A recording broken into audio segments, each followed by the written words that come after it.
22 minutos, 7h22, e as chamadas fake news são o assunto do momento, não é verdade? Essas notícias falsas que se espalham de uma forma cada vez mais rápida pelas redes sociais preocupam, sobretudo em tempos de pandemia e ano eleitoral. Os recentes escândalos sobre a disseminação de fake news e o impacto delas em resultados de eleições, por exemplo, colocam em evidência o perigo que as notícias falsas representam. A CPI mista da fake news, no Congresso, já identificou uma lista de linhas de WhatsApp responsáveis pelas maiores quantidades de disparos de mensagens em massa durante a campanha eleitoral de 2018. E recentemente o Facebook baniu vários perfis, inclusive nós noticiamos isso aqui também no Jornal da Máxima. Outro assunto do momento é o controverso projeto de lei de combate às fake news que foi aprovado no Senado e encaminhado à Câmara. Para falar desse tema, nós conversamos com o professor da Sustentar Escola de Negócios, o senhor Rodrigo Amorim, que é mestre em comunicação e estuda o fenômeno das fake news. E você acredita que esses movimentos, como a criação de uma lei e também de uma CPI, podem coibir a prática das fake news, professor? Pergunta: coibir, infelizmente, não.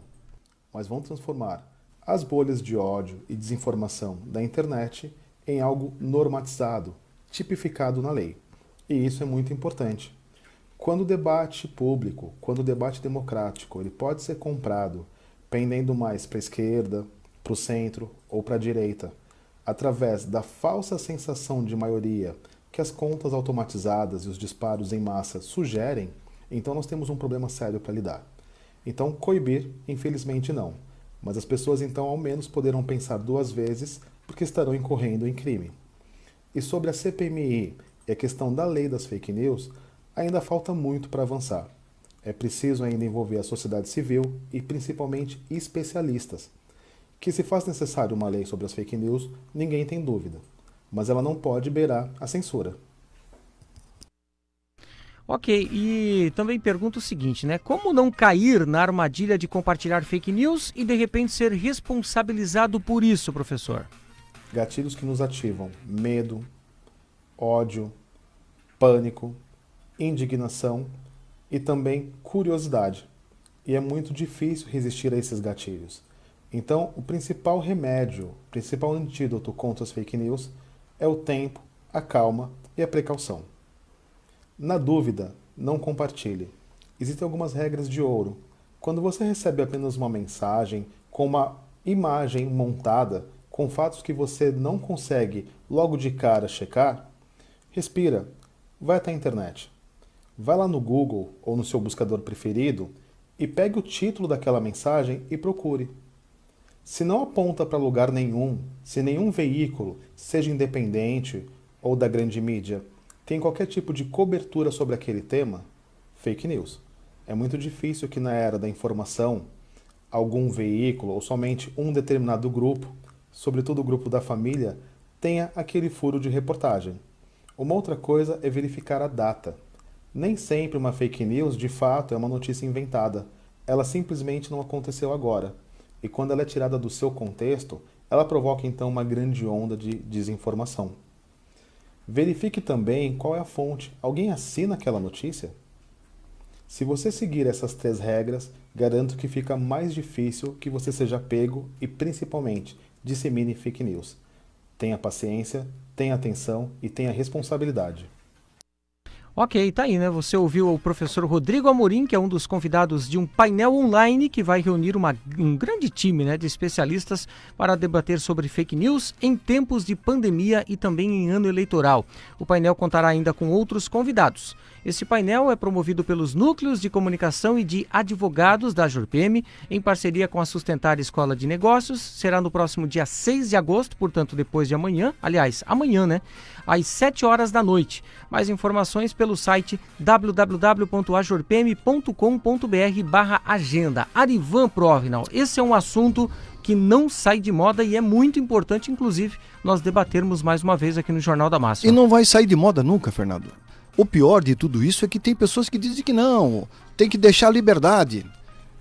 Tem que... É liberdade de expressão. Isso, se você vai cercear o direito da pessoa se pronunciar, se falar o que pensa, não pode ser assim.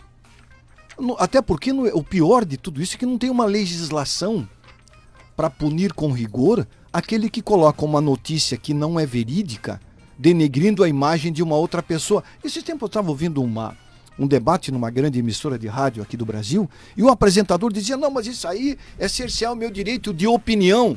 Não é cercear o direito de opinião e o direito de você propagar notícia. Você pode e deve propagar notícia, mas notícias que não venham a trazer prejuízos a pessoas, principalmente notícias falsas. É a mesma coisa, não é a mesma coisa. Tipo assim, Fernando, eu não gosto de um cara, aí eu pego uma arma, vou lá, dou-lhe uma facada no cara. Pá! Aí o cara assim, pô, tu fez isso comigo? Vai pra justiça, procura a justiça. Eu vou pra rede social difamar você e a sua família. Falar que o Fernando é isso, é aquilo e tal. Pô, milhares de pessoas vão ver e ouvir. Aquelas mesmas pessoas que leram e que ouviram aquelas difamações que eu fiz contra você, vão fazer com que aquelas informações... Aí você vai recorrer à justiça. Mas o estrago que eu fiz foi tão grande que a justiça não vai conseguir reparar. Então tem que ter um limite. E detalhe, né? Tem que ter um limite. O peso de uma notícia negativa tem 10 vezes mais o peso de uma positiva, né? 10? Esse é o problema, né? É 10 vezes 1000. Então tem que ter limite. Não, mas eu tenho que... A minha opinião é, eu quero falar mal do ministro tal, quero falar mal do presidente da república, eu vou lá e vou chamar ele de tudo quanto é... Não pode. Tem que ter bom senso, tem que ter respeito, tem que saber usar as redes sociais de uma forma responsável. Você recebeu a informação, eu tenho dito aqui, já falei, esse é um assunto que é cansativo até, né, Fernando? É malhar em ferro frio. Eu recebo uma informação, eu vou verificar a fonte. Quando eu recebo, eu já sei que aquilo não é... A gente já tem um faro um pouquinho diferenciado, né? O que eu faço? Já deleto. E mando o cara que me mandou tomar cloroquina. Vai tomar cloroquina. Pronto, acabou. Faço isso. Levo na esportiva. Não mande adiante notícia falsa, montagens. O que tem de montagens aí, se você vê na cara, só não vê quem não quer. Como é que se você constrói uma sociedade, Fernando? Como é que você constrói uma sociedade? O que é o pilar da sociedade? Na sua opinião, qual é o pilar da sociedade principal? Eu acho que o principal seria a dignidade e o respeito ao próximo. Educação. Acho que sem isso... A educação. É que entra em tudo, né? A educação é a mãe.